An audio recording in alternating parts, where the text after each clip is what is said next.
Many people in our food community have been seriously impacted by Superstorm Sandy, and our hearts go out to them. At HRN, we've been covering these stories since the storm hit. To learn more, visit our website at www.heritageradionetwork.org. Today's program has been brought to you by TechServe, New York's original and still the best Apple computer, iPod, and iPhone store and repair shop. For more information, visit techserve.com. You're listening to Heritage Radio Network, broadcasting live from Bushwick, Brooklyn. If you like this program, visit heritageradionetwork.org for thousands more. We talk about food, we talk about music, with musical dudes.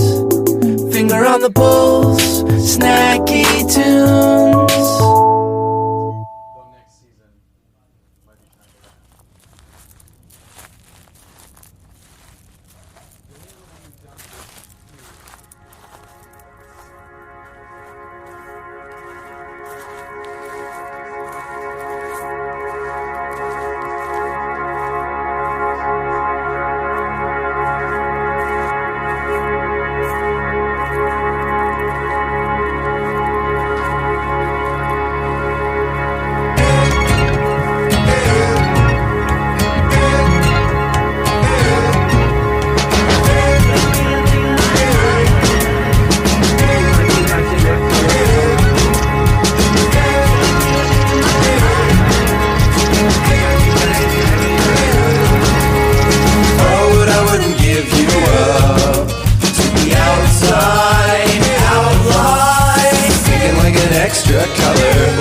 I couldn't let you know, 'cause I'm too high and you're not mine anymore.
right, that was just Conveyor with Wool Gatherer. They will be playing live later today.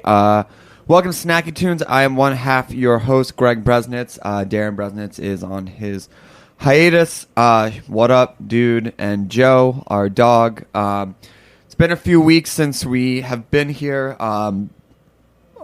We want to take a moment and send out our thoughts and prayers to everyone's been affected by and still affected by Sandy. We in Brooklyn were, or at least in Bushwick, Williamsburg, were relatively lucky, but that does not mean that we are nowhere any less saddened by what's happened, and continuing our efforts through the station and some fundraisers that we'll talk about in a little bit. Please go out and volunteer. Please go and check out how you can go help. This is one of those things that doesn't go away and takes a long time to recover. So even if you think a month after that your efforts aren't necessary, it will still very much help. So please help. As I said, Conveyor will be on later today. But right now we have Matt Burns from the Brooklyn Salsa Company. Welcome to Snacky Tunes. Thanks. Glad to be here. I was, almost guzzling. I'm staring at, 7 varieties of salsa, and they're all really good. But before we get into the salsa at hand, why don't you take us back to the beginning of how Brooklyn Salsa Company came to be? Yeah, so we started in Bushwick. It was the early summer of 2008, and my business partner Rob Banky and I we lived together in a converted opera house. It was like an artist loft building, and we were making salsa and throwing shows in our basement and just kind of a part of the music scene. And it really started from our desire to just eat good food, see great music, and participate in the Brooklyn community somehow. So we had a close friend who was like, you guys should start a salsa company. And Rob's the one with the MBA, and I come from the creative background. I worked in a little Mexican taqueria in my home state in South Dakota when I was a teenager, and learned how to make salsa and fried chips and, grate cheese and make taquitos and this kind of thing. So I just kept doing it for a long time.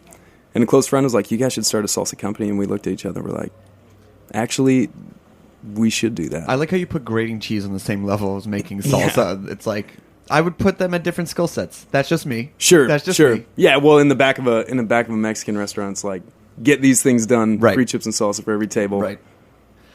So you guys started that, and what was the first flavor? I'd say the first flavor was the pure, because it all started with just those simple ingredients: tomato, onion, cilantro, lime, jalapeno, and that's really what the pure is. It's I don't want to say it's traditional, but it's maybe the most common salsa flavor that you would taste out of our line. And how do you start peddling salsa?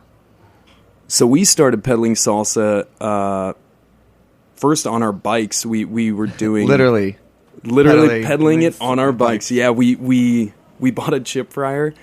And we would go around the neighborhood and pick up ingredients from these, Dominican food distributors and grocery stores and stuff, and bring it home and make and try to figure out our ingredients. And we basically were like, well, let's start a taco delivery service first. And it was a late night kind of phone number only experience where people could just dial up our number. We'd make a couple tacos, and then we'd send our friends out to deliver them. And that's how we got the word out about the Brooklyn Salsa Company first, that we were doing it. And it took us about a year before we were able to get it in the jar and out to some stores. How were you sending it out before? Like, what was the packaging? Well, first we had a biodegradable, a corn-based little, plastic Tupperware kind of a thing that we did. And it was all fresh salsa in the beginning. And the salsa you eat today in the jars, those are the fresh recipes that now have to be heated, pasteurized and sealed into a jar.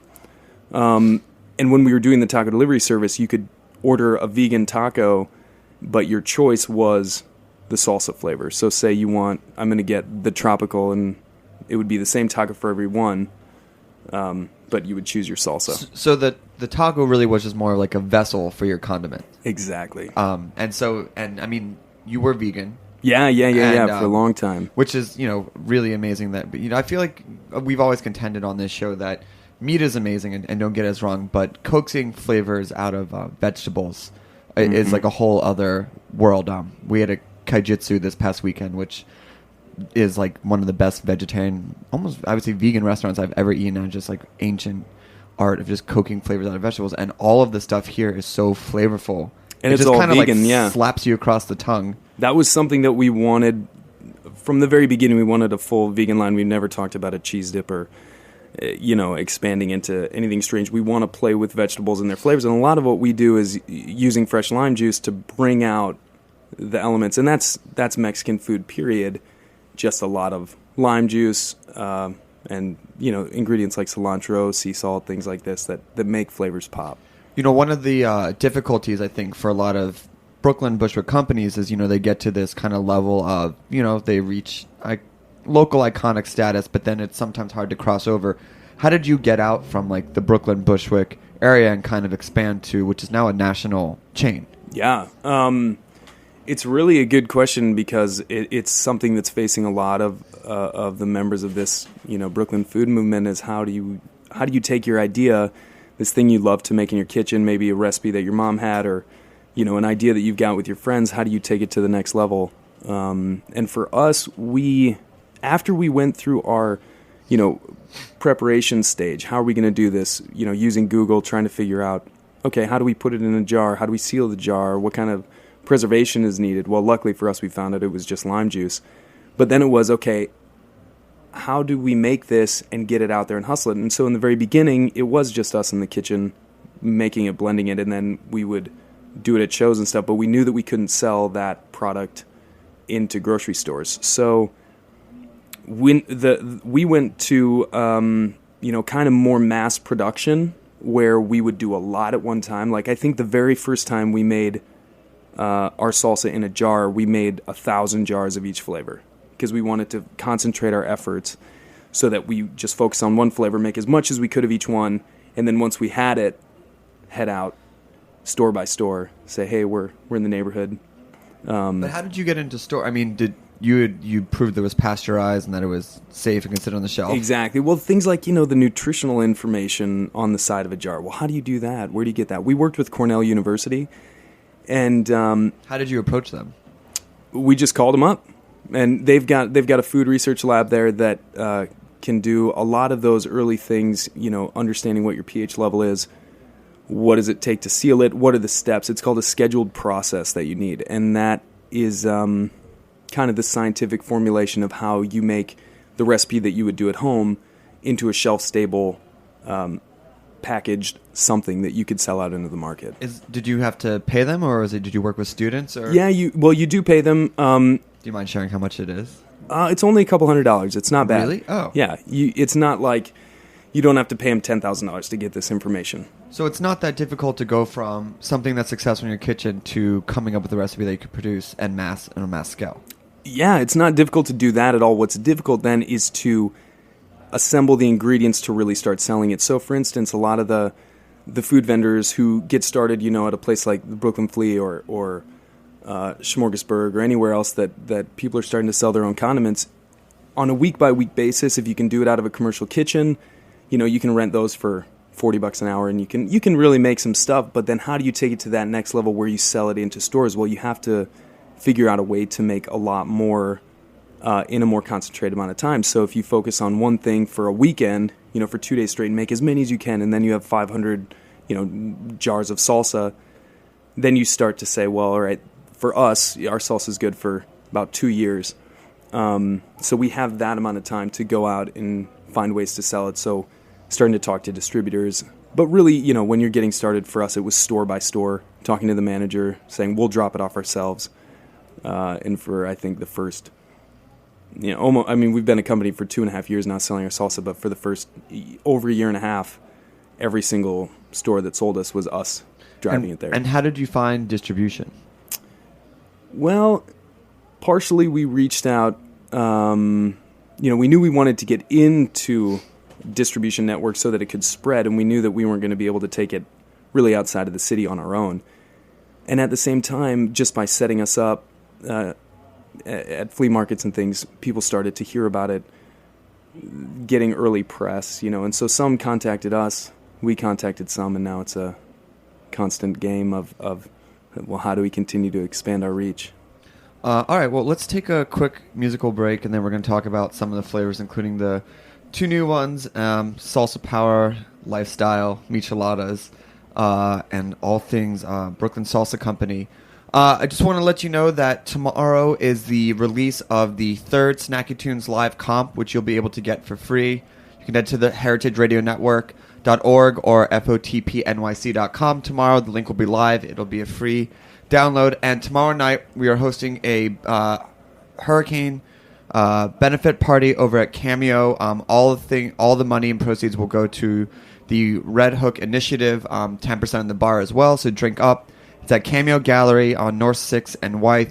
We're going to have live performances from Erica Spring, Moon Hooch, Ex-Cops, and DJ sets by Rewards and Computer Magic. All those bands are on the comp. Doors are at 7, first band at 8. It's $5 donation suggested. You can, of course, give more or just show up and drink. And we really hope to see you all out there. And this is a track that's going to be on the comp from the Spring Standards.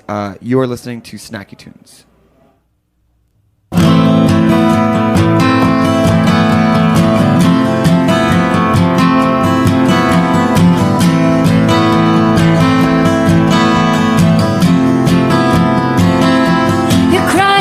Sleep again, honey, what can I say? It'll be okay. It'll be okay. I'm living in my mind again, honey, what can I do? I'm not like you. I'm not like you. So go and watch the moon disappear. When you get back, I'll still be lying here.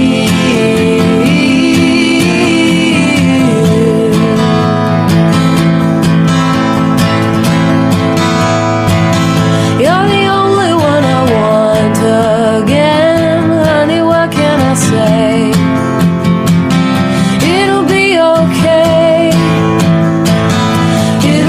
Okay,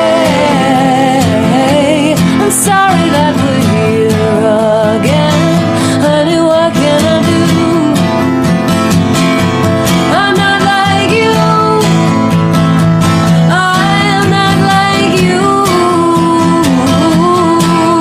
So go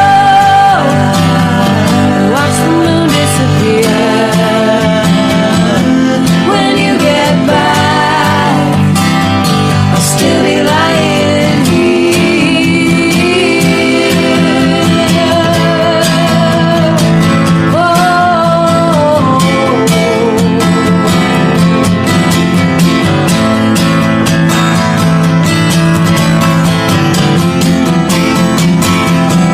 You're the man in the mountain, and I am so small.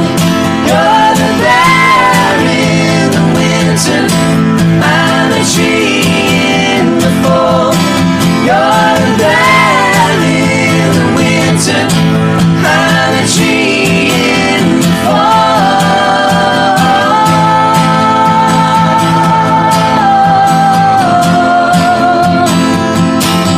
Let the morning make sense of it all.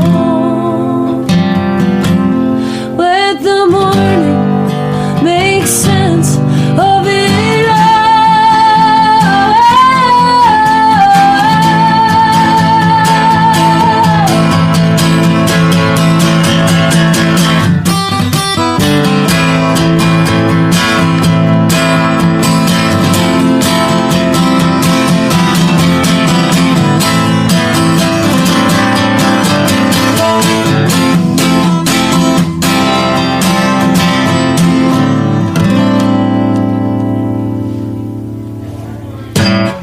All right. Spring Standards, live on Snacky Tunes Volume 3, out tomorrow. If you want to hear the first 2 volumes, they're up on the Heritage Radio Network SoundCloud. Just Google Heritage Radio Network SoundCloud, Snacky Tunes. You'll find it.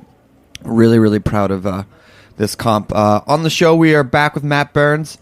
from the Brooklyn Salsa Company. Trying to figure out how to not overdose on all of these salsas and pizza sauce. and salad. But what I'm really excited about is your brand new mole sauce, because mole is amazing. Let's just put that as a statement. Yes, mole is that's amazing. a statement. If you haven't tried it, you got to get into it. Just mole at any of your local Mexican restaurants. Try it. And don't get freaked out by it's like 27 ingredients and pumpkins and all and chocolate. All just blends together to like a... It's actually the original salsa mole. You know, I like, didn't know that. for instance, guacamole. You know, it's mashed ingredients, mashed vegetables, and from mole, which is, you know, an ancient condiment, ultimately stew of as many ingredients as you can find. How do you put that then on meats, on vegetables? But let's talk about yours, because I want to reiterate the fact that all of your salsas are vegan. Yeah. Which is awesome. And then no less amazing and just incredible flavors. But your mole is what you were saying, one of the first moles that's actually packaged in a jar. Exactly. It's one of, well, definitely in the States, this is the first vegan mole and the first one, you know, to be out there on a grocery store shelf along with salsa, which it is. And traditionally, mole is made with a stock, you know, whether that's a chicken stock or beef stock, cooking bones for a long, long time to get some type of a base, and then adding the chilies and the vegetables and tomatoes in afterwards. And I thought, well, how are we going to do this? And then it became more about the coffee, more about the chocolate, more about, you know, the dark ingredients that we could use to give that black, thick, sweet substance, using agave nectar to sweeten it up instead of cane sugar. And so yeah, now we've got a vegan mole negro. It's delicious. I'm actually just kind of creeping on the ingredient list because Oh, it's, yeah. do you have enough label for it? I don't think so. Yeah, it's right over here. I Boom, mean, on the side. That's so. I mean, it's actually not that. Oh no, not 27. Not 27 ingredients. They say I think it's like 11 or 13 ingredients is considered a mole, and the big one there is the spices that come in afterwards. For us, using black pepper, turmeric, nutmeg, cardamom. You have so much on there. It's vegan, gluten-free. It's awesome. But it's also conscious methods, which I think is one of like your hallmarks of your Yes. company. If you want to, let's talk about that. Where did that come from? Conscious methods, direct trade, local source, organic farmers. It came from our desire to create a company that operates with integrity even while growing. We knew that we wanted to grow larger than just New York City, so how do we do that? How do we create a brand that can be in California just as much as it can be in New York City, and not just use one thing? For instance, a lot of companies these days, they do certified organic. Well, we chose that we wouldn't do certified organic. We chose that we were going to do some organic, some local, direct trade, and work within those confines. So our main farm is in Milton, New York. It's called Hepworth Farms. They're a 7th generation farm. Shout out. What's up? We love you. And the women that operate this farm, they're doing it right. From the very, very beginning, we help with the seed selection, heirloom seeds, you know, the catalog every year, what kind of new exciting things can we use. And so just like the mixture of the heirloom tomatoes that go into our products, you know, there's 500 different varietals of tomatoes that go into these products. And it's different really every time we make it. Maybe more green tomatoes, maybe more orange, maybe more black. Now, do you feel going this way, this conscious method, has slowed down growth for you guys and it's taken a little bit longer, or do you think that you're right on pace even if you had gone, you know, the more conventional, you know, just en masse, you know, but like bio upgraded tomatoes? Sure. It's I think we're right on track for how we've been doing it. Of course, we could have done a lot more, a lot cheaper. Right. You know, if we were using just tomatoes from China, of course. And even with like organic products, there's always, I can get mechanized California-grown tomatoes that are sprayed with an organic compound that turn all the tomatoes red at the same time, and then have those sent out, mashed, whatever, and it would still be a lot cheaper. But using fresh ingredients, yeah, I guess where we are, we're right on track for our own growth. And the best part about it is, you know, it's not a race. No. We're doing it because we love it, and it's fun to be involved with. And using fresh ingredients too is another one of those difficult challenges because other salsas out there that we compete with, they use dehydrated ingredients, dehydrated onions, dehydrated garlic, things like this, that they just add water. But you can taste this. I mean, I'm not just saying that because you're saying it in front of me, but you can literally taste. It does feel like someone just like mixed this up and like, oh, I just made some salsa this weekend. Like, and it tastes like that in a jar. But I could also see that you would use this just not in chips and salsa, but like for other cooking methods. Totally. Like I see like. Maybe not that, but like the queen one and the hot one, and your new your butternut puree. Yeah, the butternut squash. It's called the Harvest. So I'll take you through the line just a little bit here. We've got from mild to hot, the green, the pure, the tropical, the curry, the hot. Our new 6th flavor, the mole, which you're going to see more and more of, and then a seasonal, which we've brought back, the Harvest, which is the butternut squash, coconut milk, cinnamon.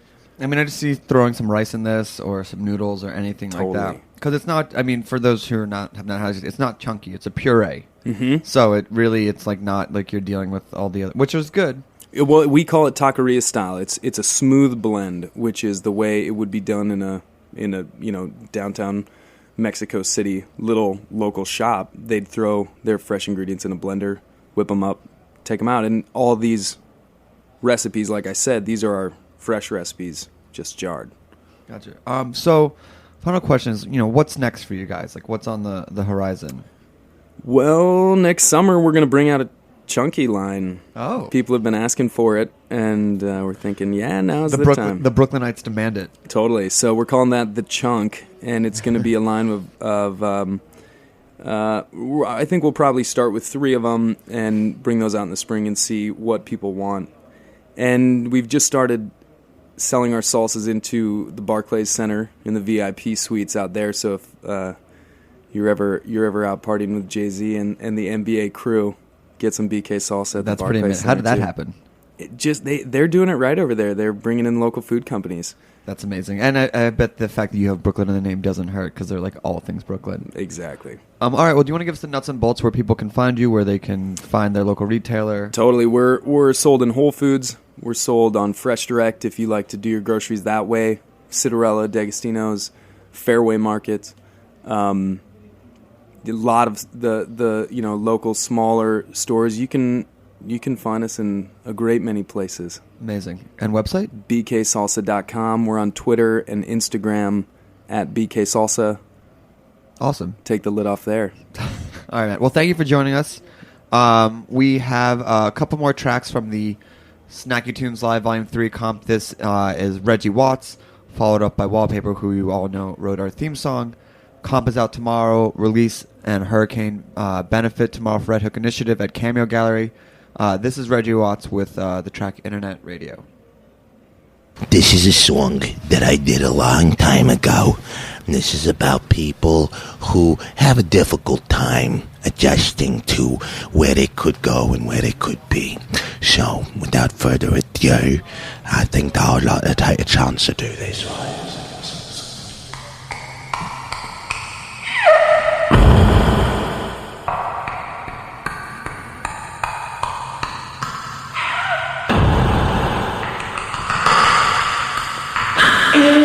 Hey. Yeah, what's up? I was just wondering, could you come? Yeah, please turn off the reverb. Okay, here we go.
You gotta realize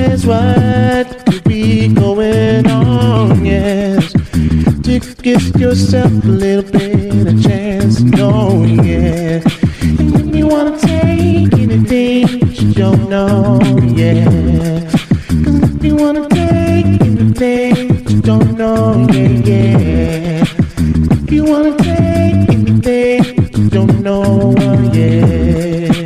If you wanna take anything you don't know, I want you so much you wouldn't even believe what I've been seeing.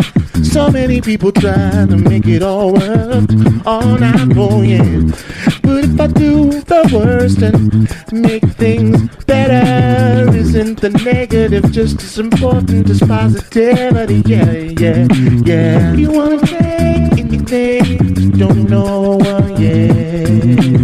You wanna take anything you don't know, yeah. You wanna take anything you don't know, yeah. You wanna take anything you don't know, yeah. Oh, everyone stand along your line. Worry about the end of I'll never know, yeah. And one word can change another time, yeah. But if you get tired of the everything I know, then when you go say, and you was trying to be your friend, but now just you want, and then you was trying to be your friend. I wanna be there. I wanna be there. I wanna be there. Yo, sometimes times get tough. Eating pizza, but you never get enough. Calzone sitting on a plate with a knife. What you gonna do when you get married? Your wife, she always staring at you with those googly eyes. But never would you do it if you had to despise who you was in the first place. Listen, you gotta learn to accept the grace of the beauty of the witty in the view. Anything that you see, you gotta put yourself down on one knee and tell yourself what you really doing this for. Is it societal pressure, whatever, you a whore? Listen, I got this up on the switch. You gotta do anything that you can do, bitch. Cause you're using words just cause they sound and make you feel tough and shit. But you would never do this, yo. Yeah, come on, yeah, put the radio, yeah,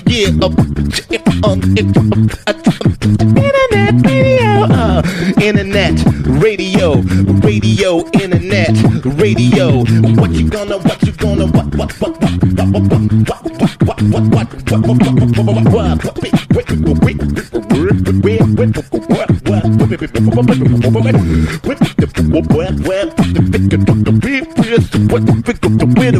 You wanna take anything, you don't know, yeah. Margarita. All right, we're just gonna fade that out because we have Conveyor in here, and I feel like we got a lot to talk about. Welcome to the show. Welcome to Snacky Tunes. Thank you. You're gonna start off with a story. Why don't we start with the story? Yeah. So Evan has a bad back, and every now and then he'll go into these those Chinese massage parlors that you'll see on the sort of basement type underground buildings where it's like foot and back rub, 10 minutes, 15 minutes, and he goes, and what's the setup normally there? You know, it's usually maybe 5 to 10 rooms, depending on the size of the place. Maybe 5 employees there, you know, naturally. And really bad music, usually instrumental flute-driven versions of popular songs like Simon and Garfunkel songs and things like that. And yeah, usually it's just straightforward. I pay $15. I get like a 10-minute back massage. So, but the other day he was on like Lexington and 63rd, which is a sort of unfamiliar territory, and having some time between jobs, he thought, you know, I'll just go into one of these back massage places. I'll get a quick back massage, and I'll get to my second job. And so the first thing you noticed when you went in there was, instead of the standard sort of older Asian woman, conservatively dressed, was a very young, like, Korean girl. What was she wearing? Hardly anything. a very low-cut T-shirt and extremely short, tight jean shorts.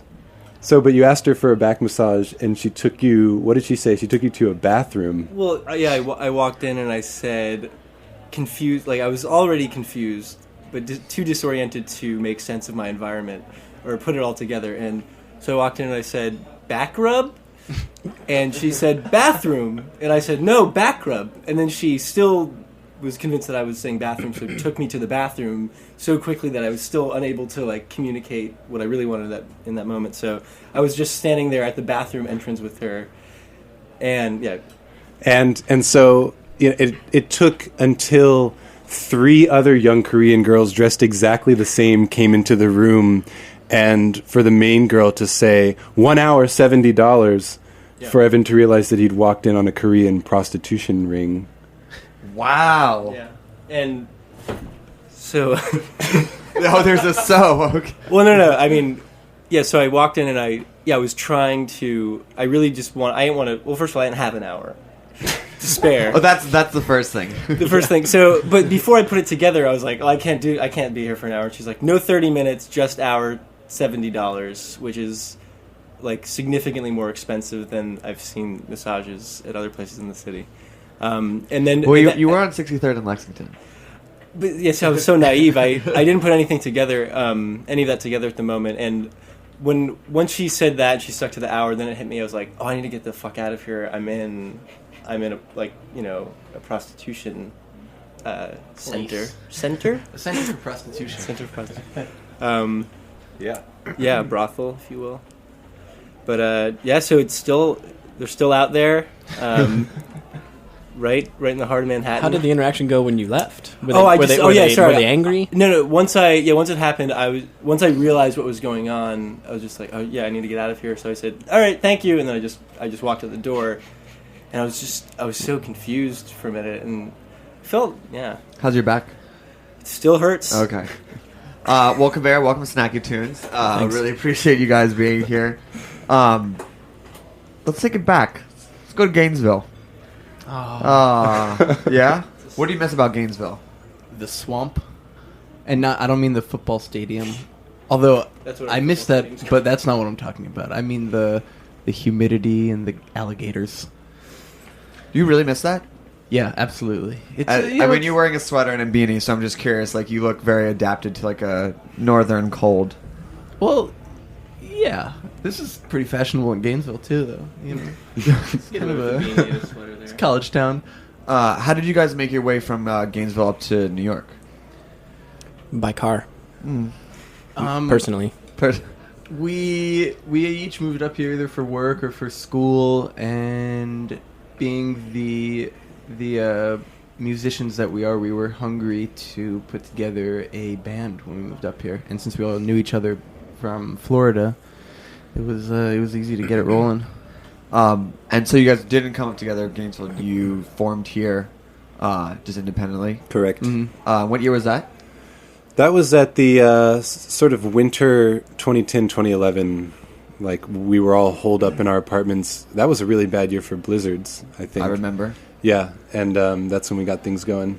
I'm a big believer that the winter in New York probably spans like a million creative projects that just kind of get washed away come summer. But if you can kind of make the hump between winter to winter, you have like a chance to actually do something.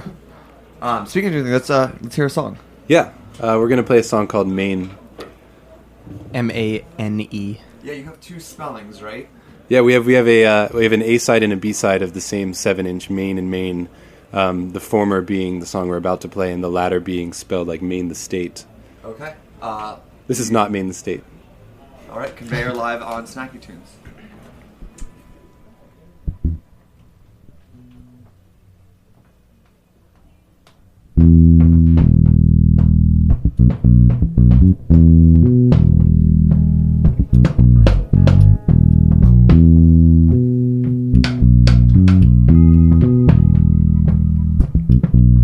Something I wish I'd ever told you. Hurrying back to 21-2 is thinking about those greenish colored eyes are on the first of every wet and humbled head, ashamed of love. I'm serious, man, I can't stop feeling. Going out naked, nature thin. Coming on home to sand and water, lamb and slaughter. First up holiday time and making pie. Something I wish I'd ever told you is flying on planes, I'd like to hold you. And nerves like never justify the feeling inside the first up many old worries. And it's worth it to me to skate around the bad times and all the little feelings get tucked away at bedtimes. Tuck it.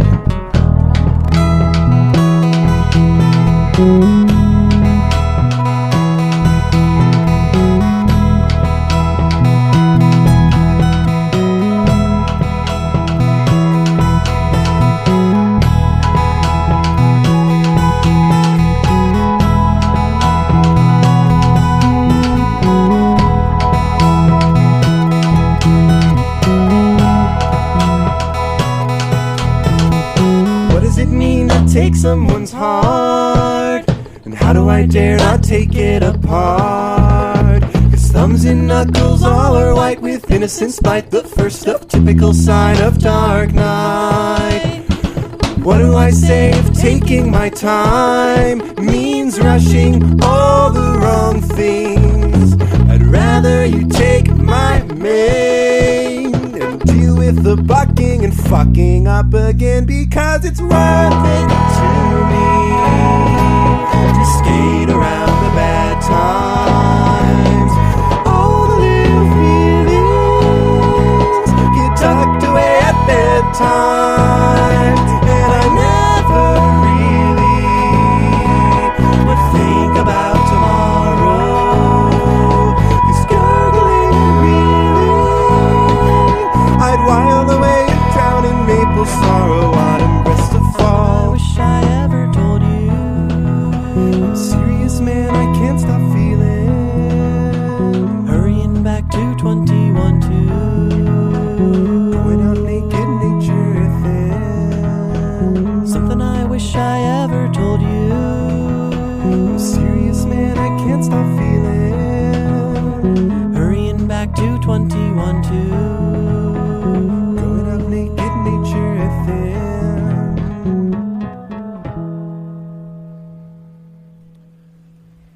Woo! Boom. Woo! All right. Wonderful. I always wish there was more people, so like the applause, because nothing sounds worse than one person applauding. Oh, well, Matt and I can applaud. Yeah. Yes. Okay. That's cool. Oh, and Thank you, everybody. yeah, no problem. Thank you. Good night. So, I forgot to ask, but is there any food from Gainesville that you miss that is not necessarily done up here? Where to begin? A Cuban place called Flacco's. Let's just say Cuban sandwiches in general. Cuban sandwiches. Is it just not the same up here? Yeah, once you get this far from Miami or Cuba, I guess, they just start tasting different. They're not as buttery. Is that really the main difference?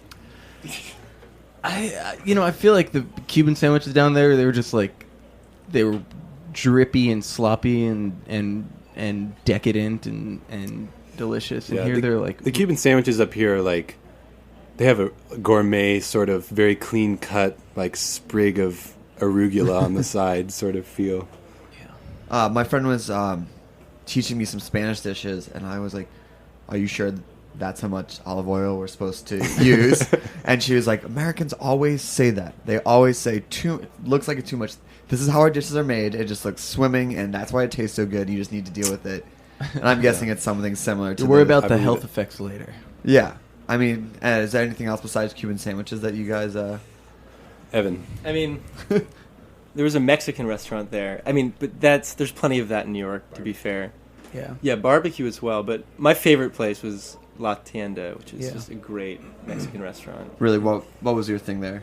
I used to get these vegetarian the enchiladas with the green sauce. Oh man, so good. It was the best like verde enchilada sauce I've ever had. Do you guys cook as a band, or do you guys?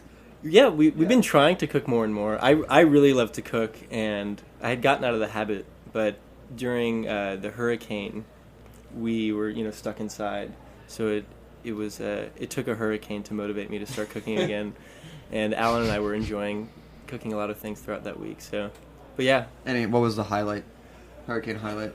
The hurricane highlight. Wow. The pork butt. I'm just going to jump in and say we roasted a pork butt like an all-day sort of in the oven roast, and we made our own sort of home-style South Carolina barbecue sauce. Which, though we're from Florida, I would say that South Carolina style is my favorite barbecue. Same. Texas for me. Texas barbecue is my favorite. Yeah, I just like the mustard. Yeah. But the pork butt I think was a highlight. How did you serve it? Shredded, pulled, if you will, and then on the whitest, bleachiest, sesame seediest buns that we could find. Just like totally bad, pasteurized, like could survive like 2 years on the shelf, no mold, no nothing. Yeah. Just soaked up everything and still. And then I think we did like collards and French fries and baked beans, and we had a whole sort of barbecue day. Did you guys write any music while you were waiting out the storm? Did we? I don't think we necessarily wrote anything, but we did a lot of recording and jamming, and we never lost power, so it was hard to get away from the TV and the internet. Right.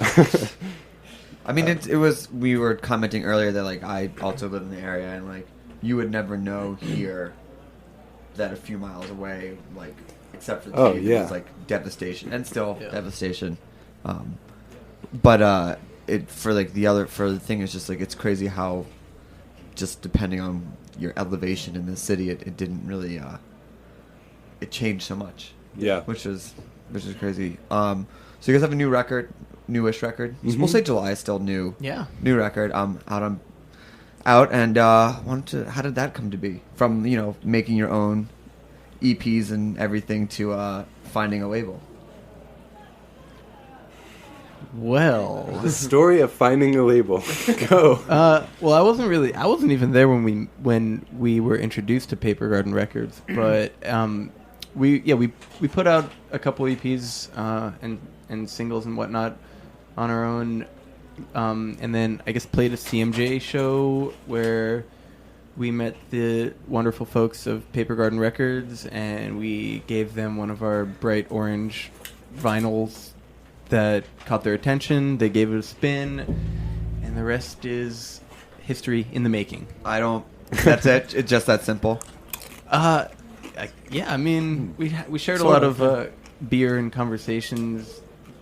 It's kind of like you're dating someone when a band is, looking to start a relationship with a label to help produce something. But once that sort of happened, we spent several months recording and writing what came to be the record. I think it was like an 8-month project before it was eventually done being recorded in March and April-ish, right? And then we released it in July, and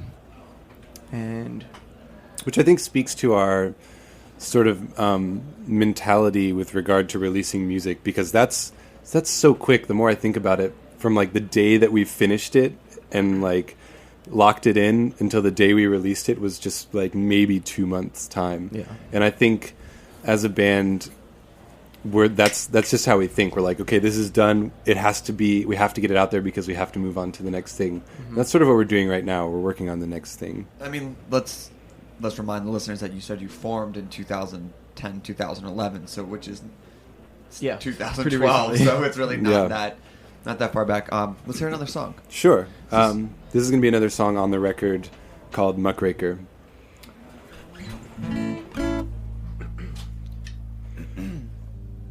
Ready? Muckraker, are you so convinced that what the world needs is another faker?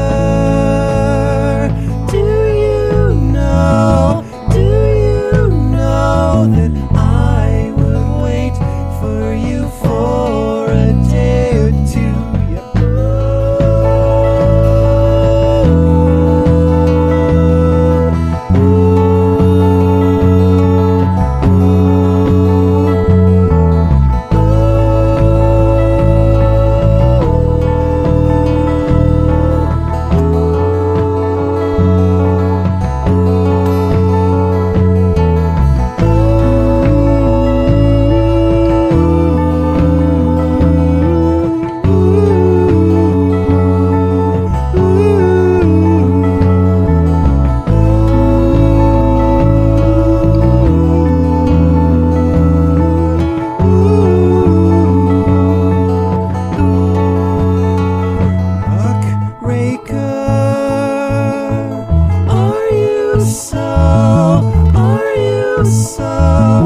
worried on things that seem to me to be a little like favors.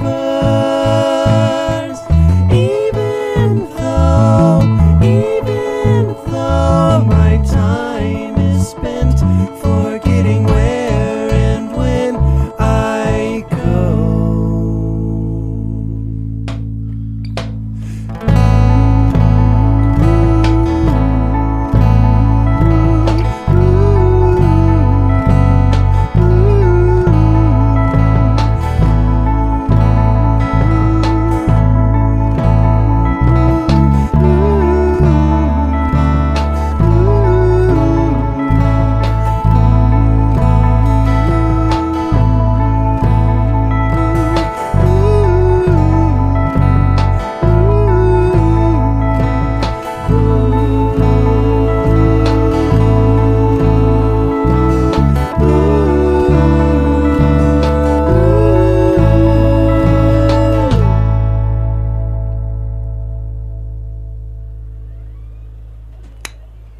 All right. You almost got me on like that false ending. I almost took the mic back. Yeah.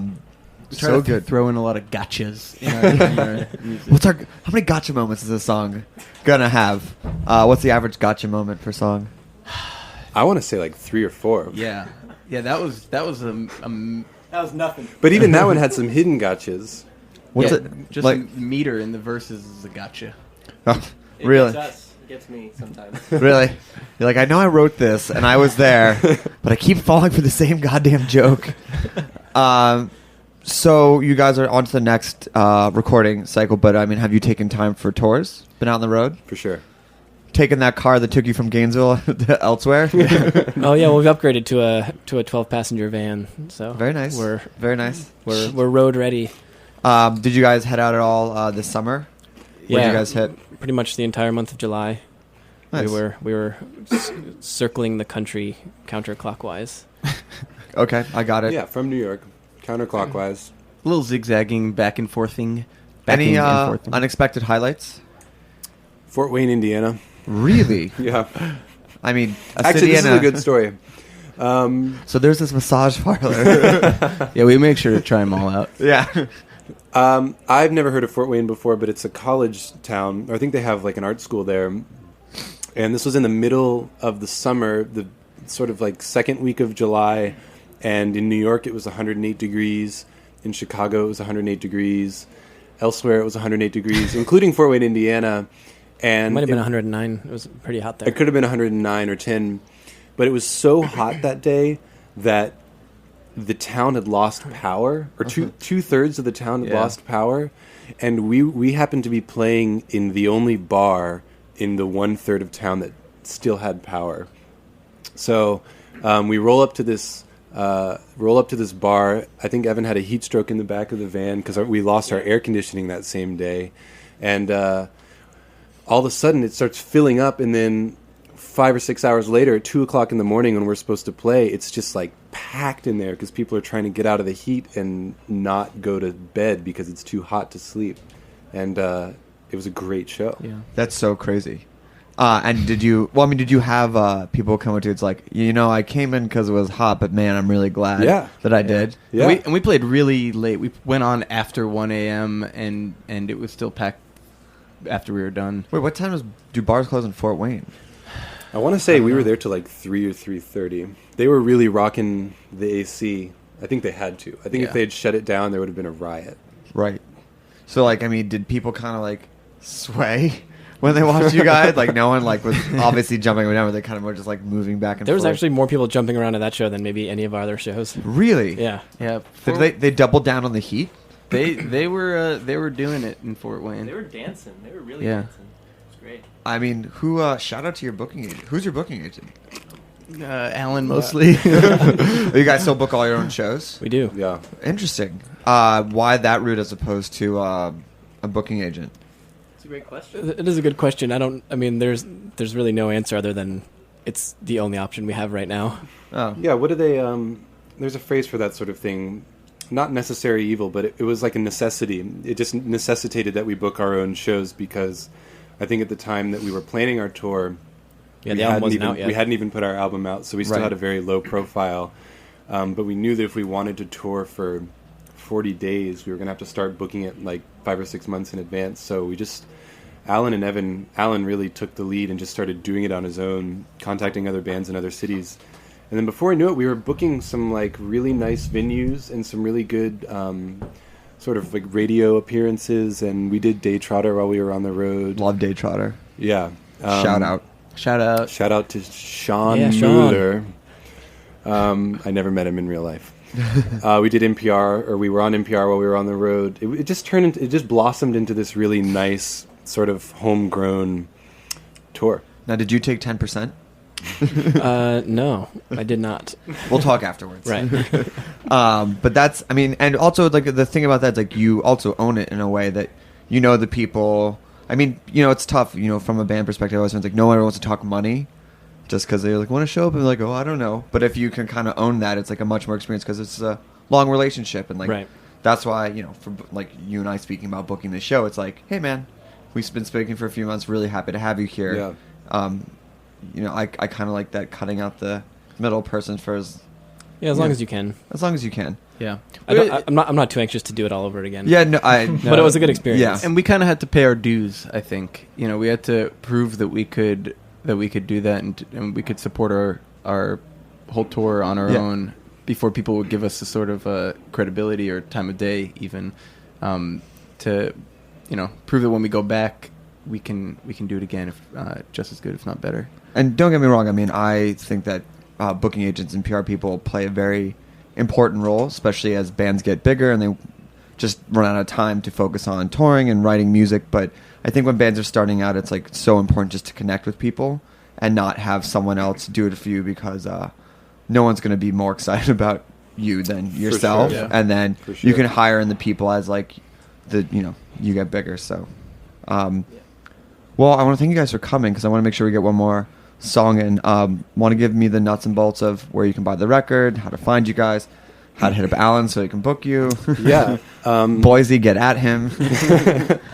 You can find the record on conveyor.bandcamp.com, which we're still using as a great resource for bands. Really, really good. You can also find it on papergardenrecords.com if you want to sort of pretend that we're like a really, really legit band and we go through our label. You can find us on Twitter and Facebook if you do all the right Googling. What was the other questions? We're playing next at 285 Kent on Thursday, November 29th. So you can see our live sort of... it's different. I mean, I played a track from you guys in the opening. It's more synths. Yeah. Yeah, this is our stripped down set. No, and I mean, it's awesome. I like it. And let me just say thanks to Brian, thanks to Heidi. Thank you to Heidi. Sure. Who forwarded over the email, which is, again, people that kind of get in there. So what are you guys going to... Oh, before I close you out, let me close this out. Thank you all for listening. Reminder, Snacky Tunes Live, Volume 3, if most of you are getting this on the podcast, is up now. If you're listening live, it's out tomorrow. You can go to heritageradionetwork.org or FOTPNYC.com, or you can just kind of Google Heritage Radio Network, Snacky Tunes, SoundCloud. The comp is free. It features Reggie Waltz, Wallpaper, Spento Band, Dragonet, Computer Magic, Erica from Alvar Simone, and a tons more. And tomorrow night, on the 13th, we are doing a Red Hook Initiative benefit at Cameo Gallery at North 6th and Wythe. We have Ex-Cops, Erica, Spring, Moonhooch all playing live. DJ sets by Computer Magic and rewards. $5 donation or more at the door. 10% of the bar all goes to the Red Hook Initiative. Please go out and volunteer. The mess is not cleaned up and far from it. So even if you're hearing this a month from now, please go out. People still need help. Make sure you're giving to good places. Donate some winter clothes. Beanies are acceptable. Thanks. And Conveyor, thank you so much. Matt Burns, I'm going to drink your salsa when this is done. And whoa. Yeah, hey, that's how it goes in Snacky Tunes.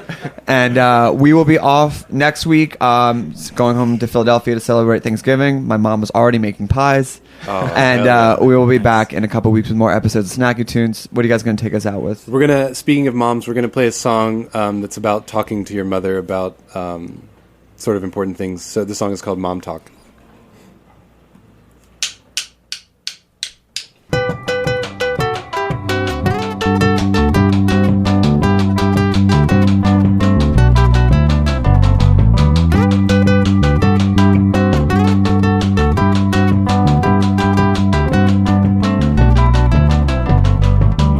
in a train and went to an island off, so I took my swimming trunks and a book of love words. I rode my bike and sang songs onto the boardwalk. I opened up my throat and I will not forget to send a photo of.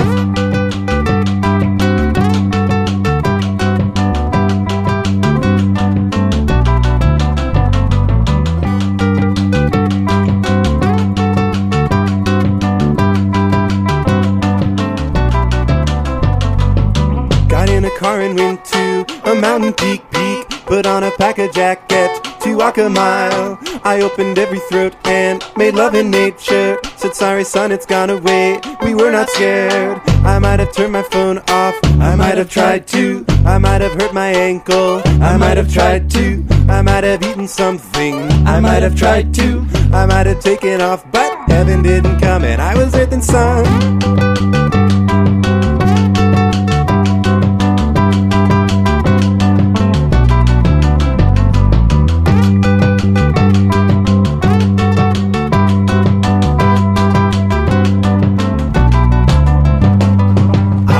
And my friends were too. I was away and my friends were too. I was away and my friends were too. I was away and my friends were too. I was away and my friends were too. I was away and my friends were too. I was away and my friends were too. I was away and my friends were too. Hey mom, hey mom, hey mom, hey mom, hey mom, hey mom. What do you want to talk about today? Hey mom, hey mom, hey mom, hey mom, hey mom, hey mom. What do you want to talk about today? Hey mom, hey mom, hey mom, hey mom, hey mom, hey mom. What do you want to talk about today? Hey mom, hey mom, hey mom, hey mom, hey mom, hey mom. What do you want to talk about today?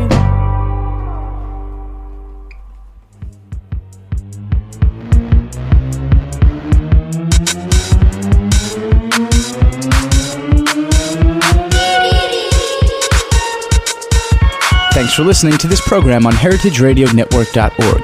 You can find all of our archived programs on our website or as podcasts in the iTunes Store by searching Heritage Radio Network. You can like us on Facebook and follow us on Twitter at heritage_radio.